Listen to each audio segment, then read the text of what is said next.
Thanks for joining Kathy Prokop and myself. We had a month off. It's back to school for the kids and back to the Mayor's Report from Twinsburg. Kathy Prokop is here. Thanks for coming by. Thank you, Jeff. Can you believe school started already? I know, it went so fast. We didn't have June or July, so that's why. I think that's why.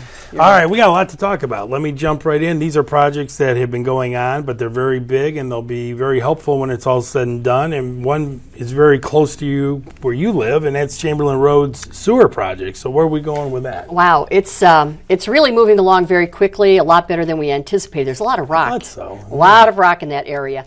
But nevertheless, they're even a little bit ahead of schedule, which is good.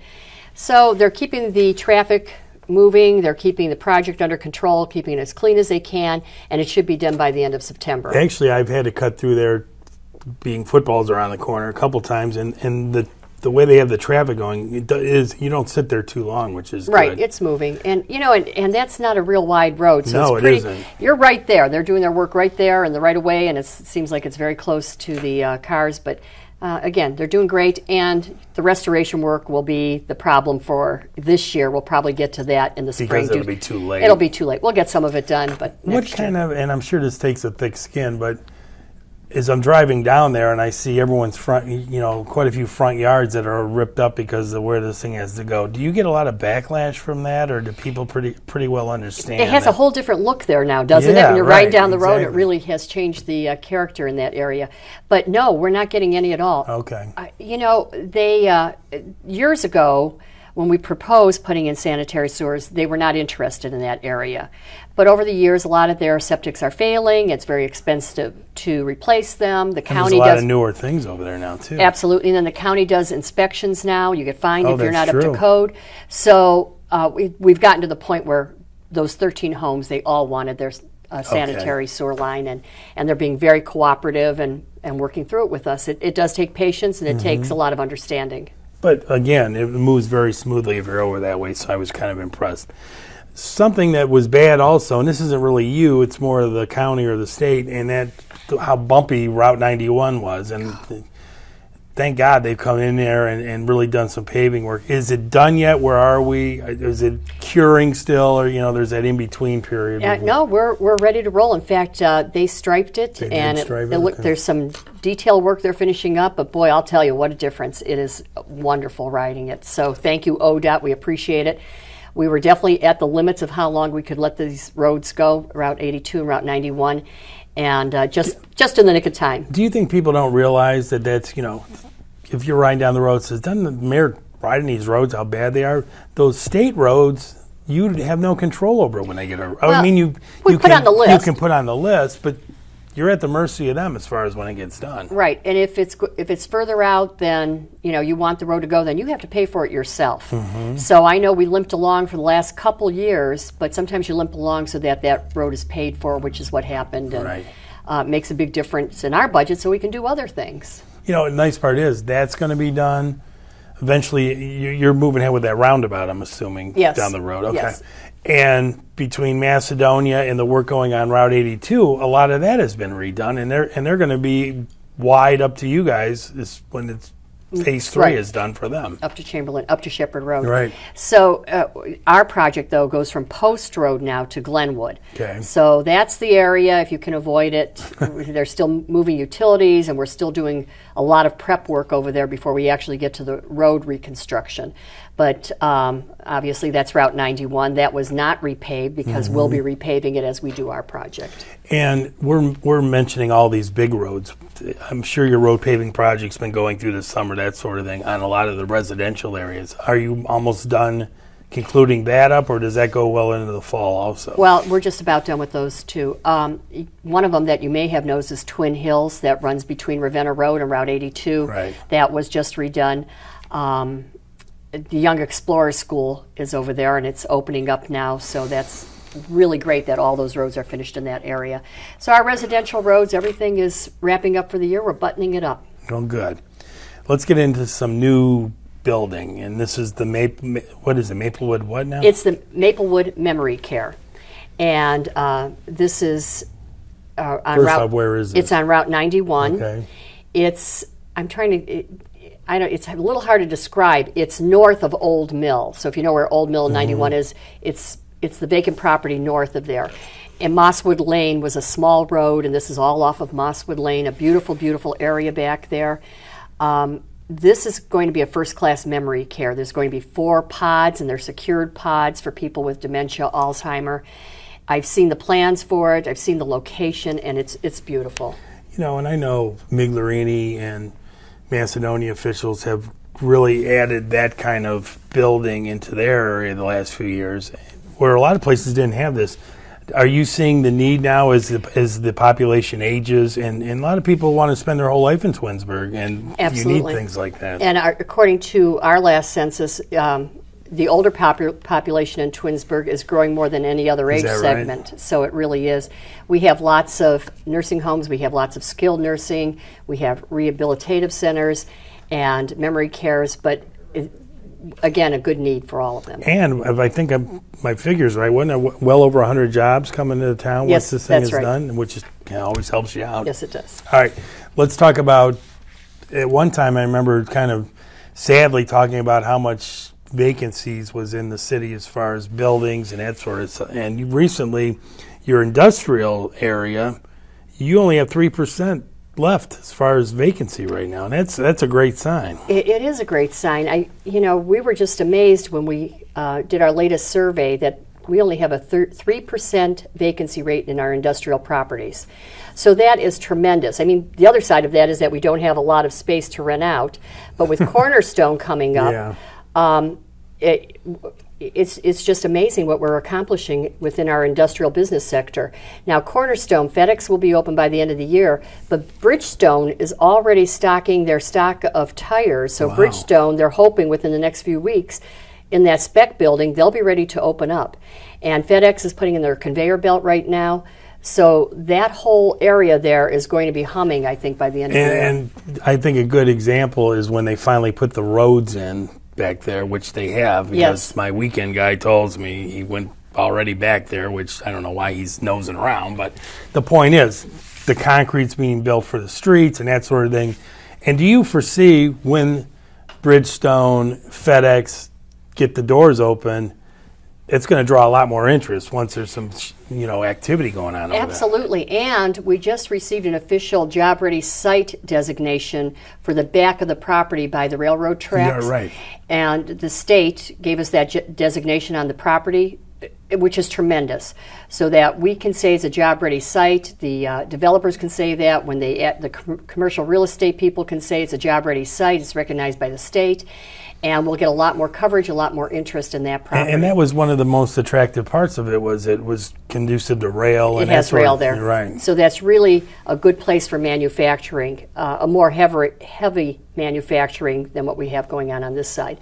But with 167 acres, we're probably with a little less than 100 acres left. So there's lots of property there to be developed. Right. But our established areas, to get back to that again, a 3% vacancy rate, that's the lowest we've ever had. Mm-hmm. And from what we hear, it's probably one of the lowest in the entire area. And when you think back of how sad it was when Chrysler left, it looked pretty bleak there. And to be at this other end certainly feels much better than the other way. It did. I think we do a good job marketing our city, not just the commercial real estate people, but our residential real estate people. When I talk to them, they say that the houses in Twinsburg turn over pretty quickly. And again, it's just because we're a great place to live. I really, truly believe that. Throw in the library, the schools, and everything else. And right. Well, congratulations. That's great that things are really booming over there. Let me get into, let's review. And I was at the Twins Day Parade because I hadn't been there in ages, but I figured the number 40 was pretty important. Yeah. They had a big weekend and a perfect weather weekend. They did. It was great. And over 2,000 sets of multiples registered. I look back at all of those events that they have every year. They have the big Twins Day Festival, and people come from all over the world. And I think to myself, why? It's got to be more than just being twins. Mm-hmm. It's fun, it's funky.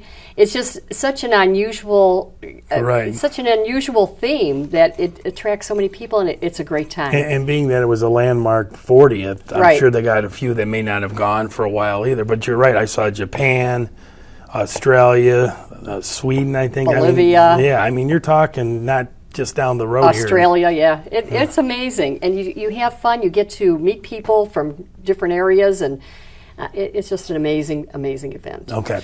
Let me ask you about, is the CIC, and we've talked about them a few times, do they continue doing work behind the scenes now as far as mainly the square, I think, is what the main focus is on?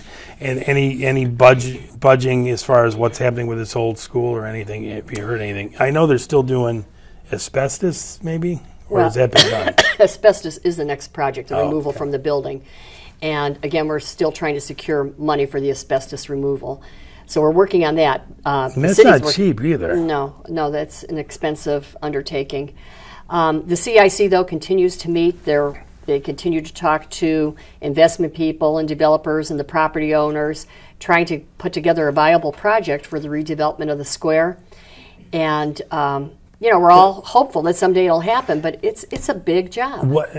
And I saw an article that was kind of, I think, giving an update on them and what properties the city would have to obtain to really do their focus down the road. And I mean, we're talking the bank over there, I think, was one of the properties. Yes. I mean, it isn't just let's buy this guy's yard that he's lived at. There's businesses there. How do you go about securing that? That's been the problem all along. It's that whole southeast quadrant, and basically from the post office all the way up to Route 82. That was another thing, right? We'd love to get the post office involved in the project. But anyway, there's so many parcels that need to be assembled. The city cannot do it on its own. We're not a real estate agent. We don't have that kind of money to purchase all those properties. So that's why you have an organization like a CIC or a CDC to work with developers to come in and assemble the properties, to purchase them all. And that's where we're at right now.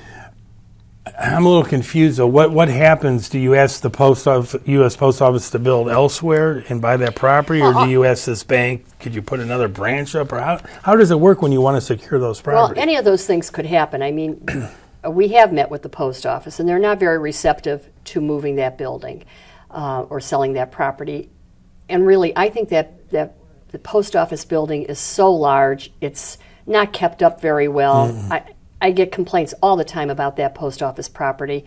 And I think if we were able to incorporate it into this overall project and relocate them either to another location across the street or into the new project, right. It would be a better situation for all of us. But that's my opinion. But also, are you in the sad boat of they're $1 zillion in the red as it is, the U.S. Post Office? Why would they want to invest and build a new building when they're having so much trouble nationally? I guess, but why not divest yourself of a piece of property that's that big and probably has a lot of overhead.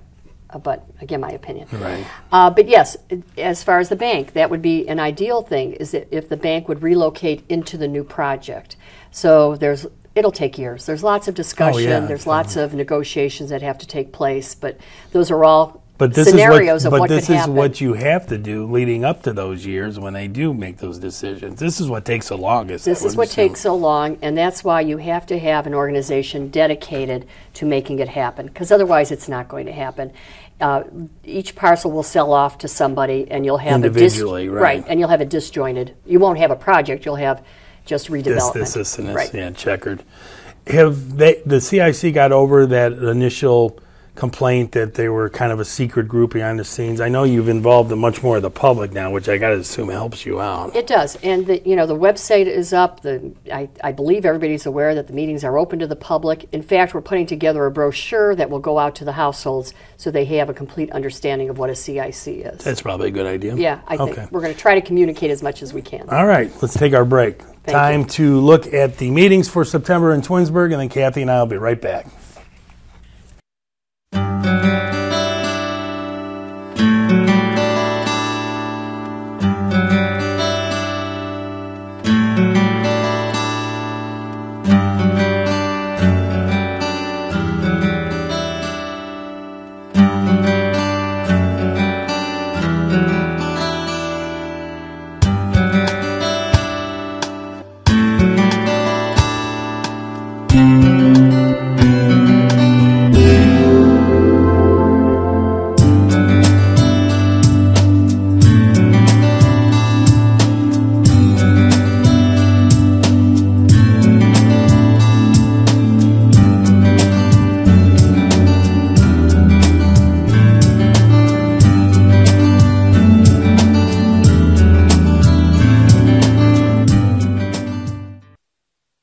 Back with Kathy Prokop, and I want to talk about it. I don't think people like this get enough good press, or any press, really. The Emergency Assistance Center, there's a couple of them, and I think there's one in Twinsburg, one over here in Northfield Center, but they all work hand in hand. They recently had their Fill a Bag. Feed a Family. Or Feed a Family and Fill a Bag, and they were able to. This was mind-boggling, the amount of food they were able to get together. Do you want to put a plug in for the... I absolutely will, because Bruce Harris started this organization called Food to Share. And he implemented a program in the businesses that they're given a given week where they fill bags up of food, and then volunteers come in and collect it, and that food goes to the Emergency Assistance Center. Okay. So it started with Food to Share. And then he grew to another program called Fill a Bag, Feed a Family. Started it in Aurora.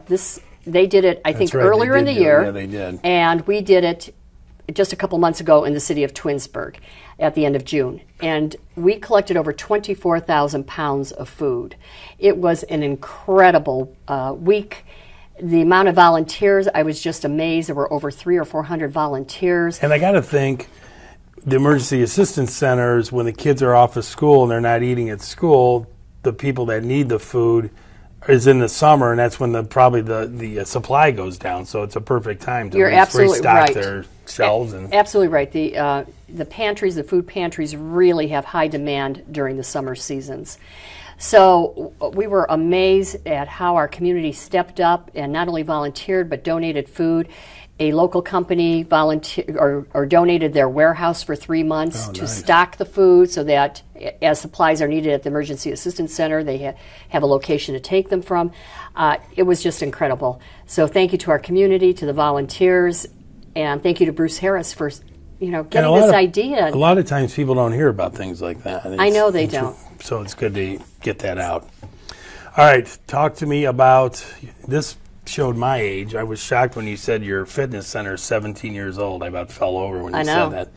So when any building gets to be closer to 20, you have to do some repair and that sort of thing. And I didn't know this has been ongoing. You just did something with your indoor track, I believe. We did. We do a pretty good job with keeping our equipment updated. We try to rotate equipment out on a regular basis. But the building itself, you can scrub and you can clean, but you get to a certain point where 17 years of people coming in, day out, using everything, it shows wear and tear.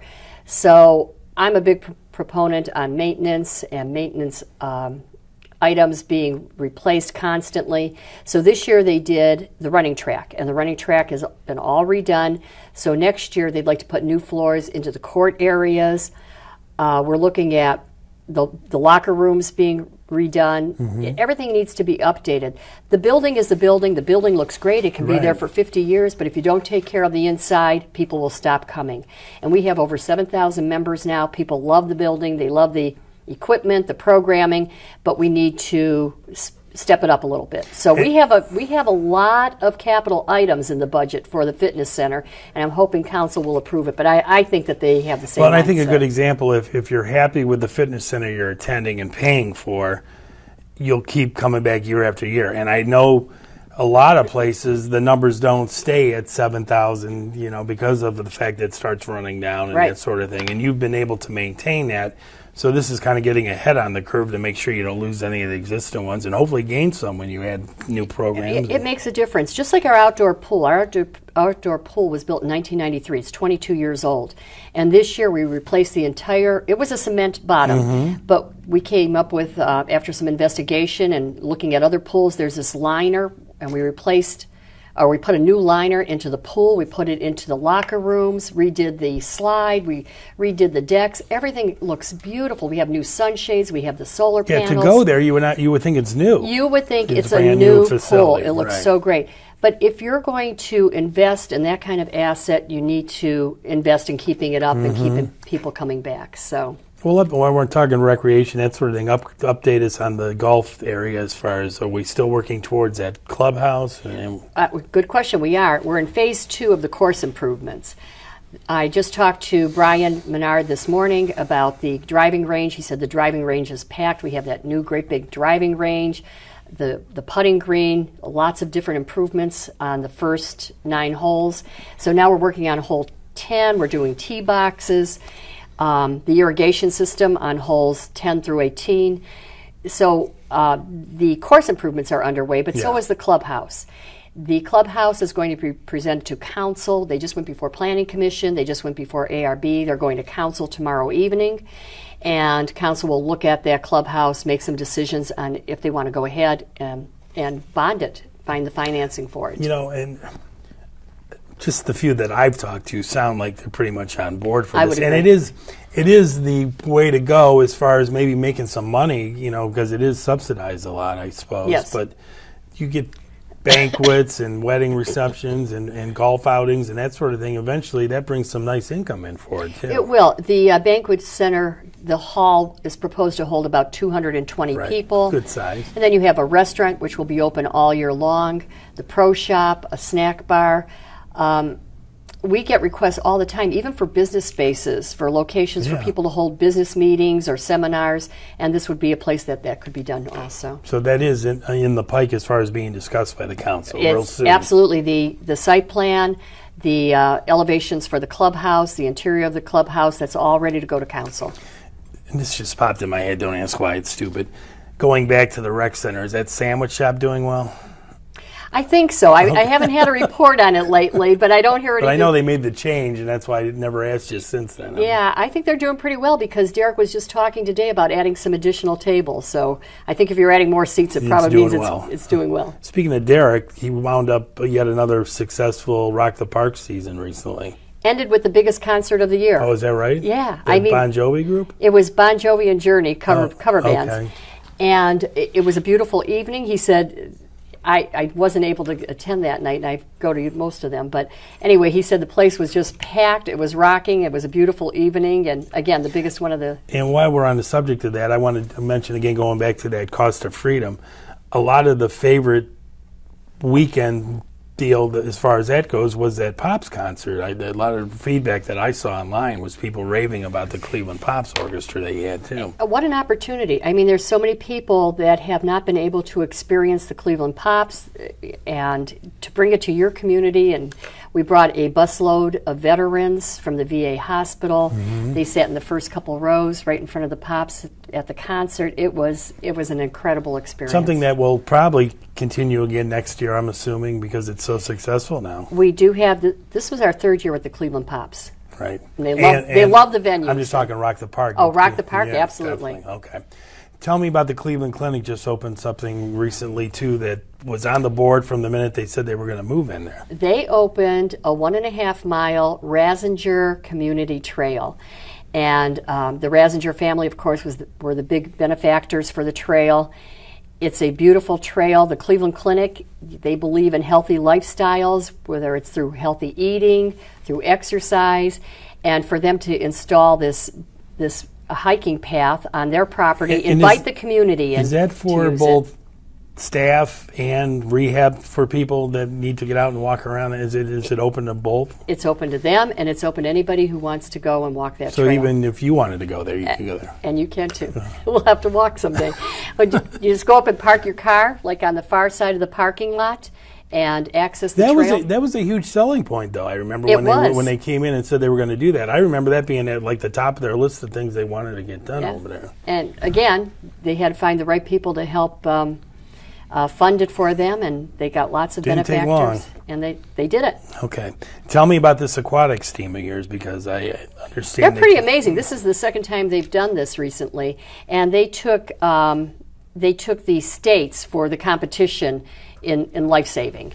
So we're very, very proud of them. They have extensive training there. Brandon Burns does a great job, safety first, and has well-trained lifeguards. Yeah, I would say these are the people that handle your rec center, handle your outside pool. Absolutely. And the thing there is there's always some kind of upgrades being done, so I'm assuming he's got to stay on top of the latest CPR techniques, et cetera. He does. In fact, one of the things that I forgot to mention is that the Red Cross did an unexpected visit, and so you're not aware that they're there, and they were there one afternoon. And again, we ranked very, very high in their inspection and won this North Ohio Regional Lifeguard Competition. So congratulations to them. Right, and another thing that spills into how you finish so high every year in the Cleveland Magazine, and let's get into Money Magazine now, because they also ranked you. Well, we've been in the top 10 of Cleveland Magazine for many years, and I think we were number 36 last time in Money Magazine, but this year we were number 22 of the 50 best places to live in the country. So number 22 is pretty darn good, and we are very, very excited. As your months go by and we get closer to you being done, you're going to miss a lot of it, but I'm sure there's a lot that you're not going to miss about the job.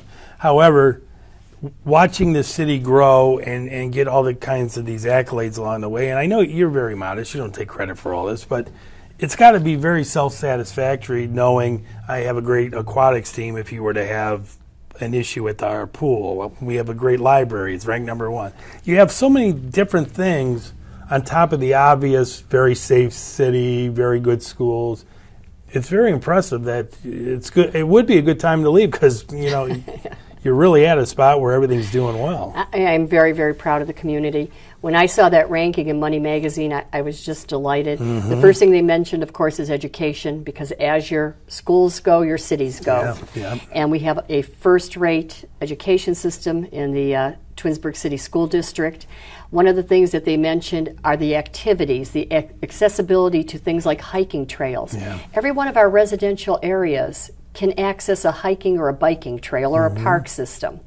We have over 2,000 acres of parkland, and we purchased over 1,100 acres in the last 16 years. Right. So that system more than doubled.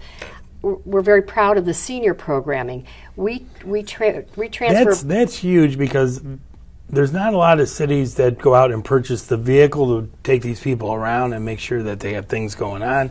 They have their own facility where they're able to do their own thing and have speakers come in and help with identity theft and things along. It's very rare, but on the flip side, you got a senior group that's very active and I put their meetings up every month. They're constantly doing something. Always. And again, that van service that we have, we take them within a 10-mile radius to doctors, 5-mile radius for shopping. We do over 7,000 senior trips a year. Mm-hmm. So it's obviously a service that's needed, and we're happy to provide it. And as you build more of these places that have more elderly involved, you need to have a lot more transportation, that sort of thing. All right, well, let me close things down here with asking you about November's ballot. Of course, next month we will begin having candidates come in and tape their candidates' dialogue here. But there are still a handful of issues that appear other than candidates, and most of the time it's rezoning, and I don't think it's any different this time. Is that correct? We have rezoning issues, and these are city rezoning issues, a property that the city owns, and we're looking to rezone it into into residential, especially right next to the golf course over there. We have a lot of commercial in the city of Twinsburg. I really would like to see this go residential.